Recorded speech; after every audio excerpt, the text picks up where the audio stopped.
Hello there YouTube, welcome to EGPN. I am your host, Faceless03, and today welcome to the first installment of a series known as Armory, where I'll be taking particular exotics and or legendary gears and try to make a viable build that utilizing them and to create great synergy for either PvP or PvE, preferably both.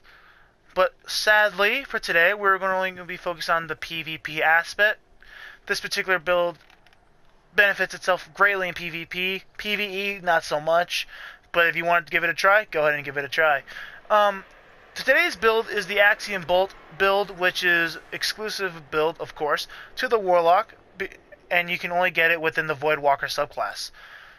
This particular build, again, abuses the Axiom Bolt. The Axiom Bolt is a grenade that spawns a Seeker that follows the opponent around until it hits him and delivers damage to that player. Not only that, it also creates a bolt of electricity that not very noticeable, but it deals some damage, which could either be the reason why that opponent dies or puts him in the red. So let's continue on with the tree for the Voidwalker. We'll be using Blink. Blink gives you the ability to avoid supers like hammers, Blade Dancer, and even Storm Chance. Most importantly, you can also avoid rocket shots. And so it's a very good jump overall. We'll be using the Vortex effect for the Nova Bomb, simply because this particular build benefits both the Vortex effect of Nova Bomb and the Axiom Bolt, so you want to have both of them being very powerful in case you have to use your Nova Bomb. The Vortex basically can help you seal off locations and give you the possibility of getting multi-kills, which is very good.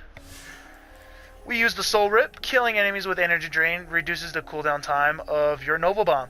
This is extremely important because you want to get your super as fast as possible, but you don't want to use Nova Bomb at all. You want to keep it from being necessary for you to use Nova Bomb for a particular reason, which I will be showing you guys very soon. For this particular piece right here in this column, I suggest going for raw speed or recovery. That's just me. If you want to go for full armor or full recovery, go for it. I'm going with high agility, high recovery. For the abilities here, I go with Annihilate. Increase the size of explosions created by Nova Bomb and your grenades. Now here's the thing I believe not many players know. Once you toss the Axiom Bolt, this does not affect the Seeker. It affects the initial shot that the Axiom Bolt delivers, and that is the Void Lightning that it curates. That's not very noticeable. This increases its size and increases its radius, allowing you to at least seek down 2 opponents, or to at least deliver 2 damage to one opponent and 1 Seeker going after the other opponent. That's basically what it's there. Not only that, it also helps out your Nova Bomb get multi-kills, so that's also good too. For this, we're going to be going Chaos Order. Again, I like to try and focus on raw speed. You guys can choose anything else in this column if you want. And then we're going to go with Vortex Mastery. Increase the range of the Axiom Bolt Seeker and the duration of your Vortex effects from both Nova Bomb and your grenades. Now, the range increase for your Seeker that's created by the Axiom Bolt is very, very impressive. In a perfect world, if your opponent keeps running around and your Axiom Bolt does not get trapped by a wall or anything like that, the Axiom Bolt can literally follow your opponent for at least 4 to 3 minutes, straight until it hits him. So that's very good. And for the Vortex ability for your Nova Bomb, it makes it last longer. So let's just say you manage to kill an opponent with the Nova Bomb and you're playing Trials of Osiris. If your opponents are trying to revive that player you just killed, they're going to die in the process. They will not want to revive them until Nova Bomb is completely worn off, giving you time to knock them down if you want. Not only that, it's also for control. If you want to stop them from going into a certain location or capture a certain control spot, go ahead and throw down a Nova Bomb. Increases duration. With Vortex, you'll be fine. So basically, this right here, the Vortex Mastery, benefits both the Vortex effect for your Nova Bomb and the Axiom Bolt range. Now, I keep saying you want to get your super as fast as possible, but you don't want to use it. Simply because you want to benefit it with the Tuwalok. This is the Bad Juju Tuwalok combo that I like to use myself. Going first with the Bad Juju helps out a lot because you want to get your super as fast as possible so your Tuwalok can have its Overflow perk as soon as possible. The Overflow perk is what makes this gun literally tier 1 and makes it one of the best or the best PvP weapon for a scout rifle. And every time you shoot it, when you have the overflow active, it feels like an auto rifle. It feels like a bad juju. It feels like a real auto rifle, the way it fires. Not only that, when you get ready to shoot or aim is increased. Its reload speed is incredible. Everything about overflow and the way it increases the abilities of Tuwalak is extremely good. The change is extremely noticeable. You'll be getting a lot more kills. But why are we using the Tuwalak and not just Bad Juju? Well, the Tuwalak has an additional perk that's already been unlocked, known as the Grenadier perk. Killing opponents decreases the cooldown time of your grenades. And as we remember, we want to abuse the Axiom Bolt to its full potential. Its full potential by utilizing the Tuwalak with Bad Juju. Now here's the cool thing though. Let's just say you don't have Bad Juju, all you have is Tuwalak, that's fine. Just start off with the Tuwalak itself throughout the entire game, but you will have to be passive until you get your super. Some players might like that instead because they don't want to be aggressive to begin with. They want to be passive until they feel comfortable to go in.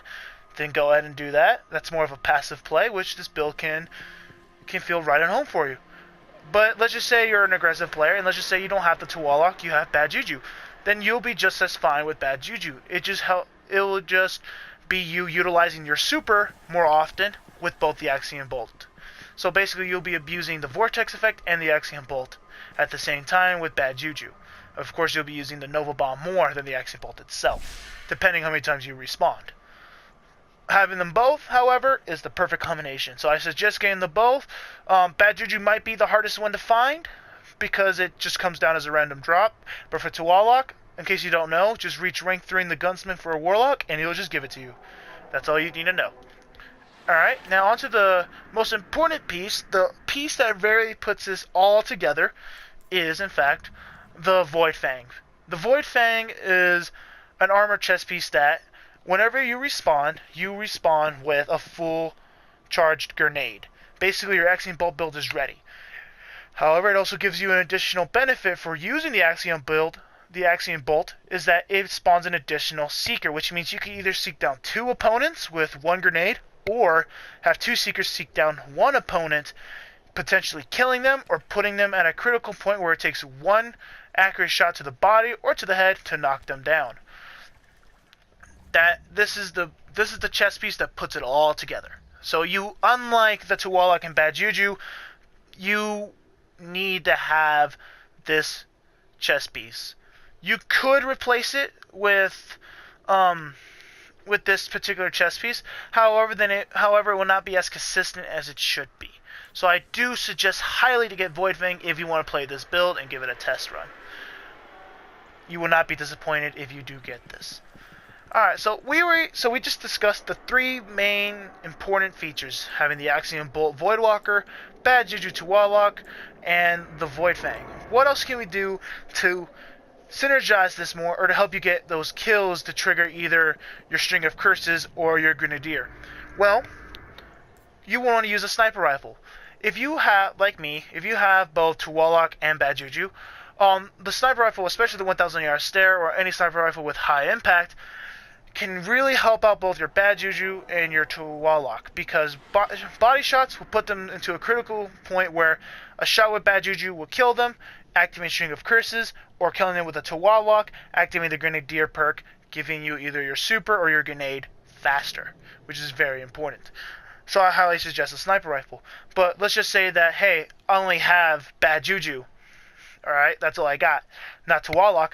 Then I highly suggest using the shotgun over the sniper rifle. You could still use the sniper rifle. It could still benefit you. But the reason why I say go with the Conspiracy Theory D or a shotgun of your choice is because Bad Juju itself is an aggressive weapon. The shotguns will complement the aggressive playstyle even better than a sniper rifle could. Though a sniper rifle could be extremely aggressive, the shotgun is naturally aggressive. With the sniper rifle, you actually have to try. The shotgun, it just feels more natural. It will just come to you. So that's what I suggest. Now let's just say the other way around. Only have the Tuwalak, no Bad Juju. Then stick with the sniper rifle because, like I said, the sniper rifle is naturally a passive player's weapon. Again, it could be aggressive if you try. But if you don't want to try too much and you want to be passive, this will feel naturally passive for you. Combined with the Tuwalak body shot, shoot them with Tuwalak, you'll get the Grenadier perk. You could aim for the head if you want to knock him out right away, go ahead, but if you're not a good aim, just shoot for the body, switch to Warlock, knock him out. Basically is what it is. Try to find a sniper rifle or a shotgun that has Grenadier if you want. It will add added synergy. It will add a synergy to Warlock and or the build in general. However, if you cannot, then that's okay. Try to find the best roll you can for either weapon. For the heavies, it really just depends on you. Unlike the sniper rifle and or the shotgun where the Grenadier perk is not really necessary, for the heavy weapons I do suggest getting one with either Grenadier on it because it will really help out in the long run you getting your grenades ready for the next encounter. But let's just say you're doing Trials of Osiris, then for Trials of Osiris, just go with a rocket launcher because you want that instant kill. And it doesn't matter if it doesn't have Grenadier because it's going to go to the next round. Once it goes to the next round, you'll have a grenade fully charged because of the effect of Void Fang. So only go for Grenadier for other reasons, but not very necessary. Now when it comes to the next three items, like your Ghost, your Artifact, and for me, of course, the Warlock Band, you want to go for both Intellect and Discipline, or an item that has high Intellect or high Discipline, if you don't have one that has them both together. Simply because you want to focus heavily on Intellect and Discipline because it's obvious you want your super to be charged faster and you want your grenade to be charged faster. If you don't have items, like for example this Ghost does not have Intellect, it doesn't have Intellect but it has a pretty decent Discipline, then go ahead and use it as long as it has a decent Discipline or a very high Intellect or a very high Discipline. So then goes for the Artifact. As you can see, my Artifact, my Intellect is 71. It's very good. Sadly, it does not have Discipline. However, because that 71 is very powerful for the Intellect, it's worth using. Same thing goes for the Band, but this one luckily has both Intellect and Discipline, so go ahead and use it. That's what you want to have the most. Now, when it comes to the armor pieces, you want it to not only have both Intellect and Discipline, you want it to have something that benefits your weapon and or your abilities. This one, if you get a double kill with Void, I get 5 seconds increase of agility. This increases the amount of ammo my machine gun can carry. Of course, I'm not using the machine gun at this particular moment. And basically, that's what you want. As much as I heard, the Void Fang increases armor for Void, for having a Void subclass. Mine, as you can see, can carry an extra amount of sniper rifle ammo if I want to, which is very good. For the armor, same thing. Make sure when it goes to the reload speed, make sure it focuses either on your sniper rifle, your shotgun if you're using the shotgun, or any heavy weapon, because the Warlock can reload on its own pretty quickly once you have the super up, or if you're using the bad juju first or using it all the way through, as long as you're getting kills, you will not really need a reload. When it comes to the helmet, it's just really the same thing, Intellect, Discipline, and something that benefits the particular game style or game format that you're in. Now, this particular build, would I take it to Trials of Osiris? Yes I would, because I have the bad juju and to Warlock. I can go both aggressive or passive depending on how the game is going, and it'll really make it a very unique build. When people see a Warlock, they would assume it's self-res. Of course, once people see the Void Fang, they'll know that you're going to be the aggressive player, which is not necessarily a bad thing. It'll make them have to worry about the Seekers, and they'll have to focus on the Seekers, and the opponent, it'll make them have to worry about more than what you will have to worry about. However, I would not use it if I'm the only Warlock, because if your team says you need a self-revive, then go for the self-revive if you want. And for players who are passive and you have the two Warlock but not bad juju, go ahead, do that. Or let's just say you're passive and you have both, go ahead and feel free just to use the two Warlock itself. You won't be losing any. You only be losing the extra energy charge, but you will not be missing out on the Grenadier, which is the important part of the gun. Well, that has been the video, guys. I hope you enjoy. And so yeah, please leave a like, comment, subscribe, tell me what you think, and I'll see you guys later on the next video. Alright, this has been Faceless 03, signing off.